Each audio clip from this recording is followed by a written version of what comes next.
राधे राधे। प्रस्तुत है श्री कृष्ण कथा भाग 6 तुलादान। यह लीला भगवान श्री कृष्ण और राधे के बीच का संवाद बहुत ही मार्मिक प्रसंग है और प्रथम बार इस धरती पर भगवान श्री कृष्ण राधे से हार गए।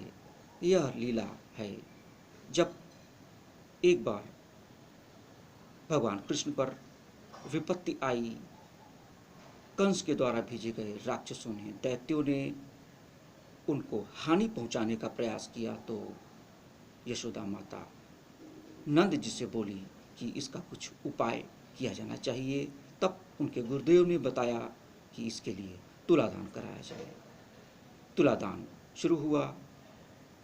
बरसाने से राधा रानी, वृषभानु जी आए और अन्य लोग एकत्रित हुए, तभी तुलादान प्रारंभ हुआ। तुलादान में बहुत सारे हीरे, मोती, जवाहरात, माणिक रख दिया गया, मगर कोई भी तुला को जरा सा भी हिला नहीं पाया। अंत में राधा जी ने एक पत्र पुष्प रखा जिसमें तुलसी का पत्र था, पुष्प था। उसको रखते ही तुला तुरंत हिल गया और जो तुला बहुत हल्का था वह भारी हो गया, तुरंत नीचे झुक गया। यह देखकर राधा जी ने कहा, प्रभु आपने मेरी लाज रख ली, मेरा मान रख लिया। इस पर भगवान कहते हैं कि मैं तो पत्र पुष्प से ही प्रसन्न हो जाता हूँ। हमें प्राप्त करने के लिए हीरे, मोती, माणिक्य की आवश्यकता नहीं। मैं तो एक बूंद पानी में एक पत्र, एक पुष्प से ही रीझ जाता हूँ, क्योंकि वहाँ भावनाएं हैं और मैं भावनाओं से ही प्राप्त किया जा सकता हूँ। इस पर राधा रानी बहुत ही भाव विभोर हो गई। यह लीला हमें यह संदेश देता है कि किस प्रकार से हम प्रभु को प्राप्त कर सकते हैं। कंडीशनल भक्ति को छोड़कर हम भावनात्मक भक्ति की ओर आगे बढ़ें, तभी हम भगवान को प्राप्त कर पाएंगे। यह संदेश हमें यह लीला देती है। इसी प्रकार से जो पापी और पुण्यात्मा दोनों का पोषण करे, दोनों को धारण करे, वही भगवान होता है। यह भगवान की परिभाषा है। अर्थात भगवान किसी के पाप और पुण्य को नहीं देखता, वो तो भावनाओं को देखता है।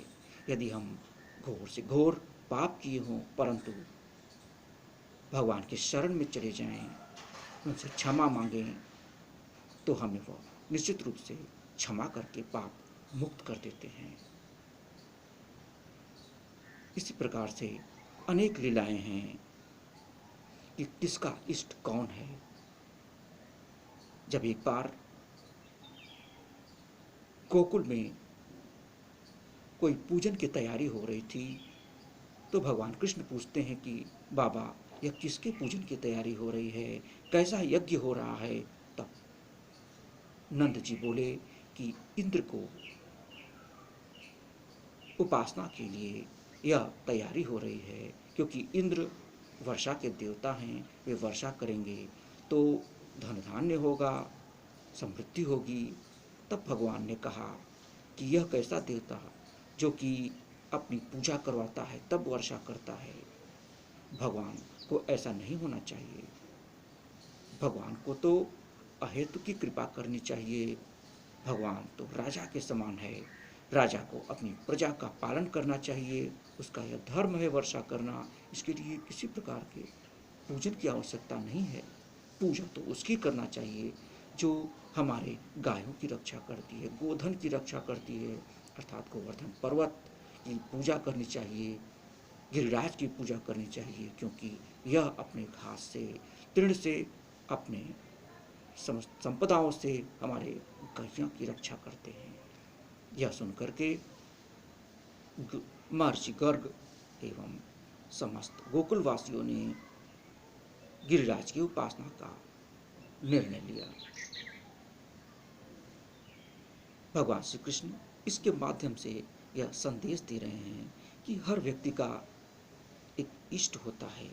तो गोपालों अर्थात ग्वालों का इष्ट तो गाय है, और गाय का पोषण गिरिराज करता है, इसलिए गिरिराज की ही पूजन करनी चाहिए। राधे राधे।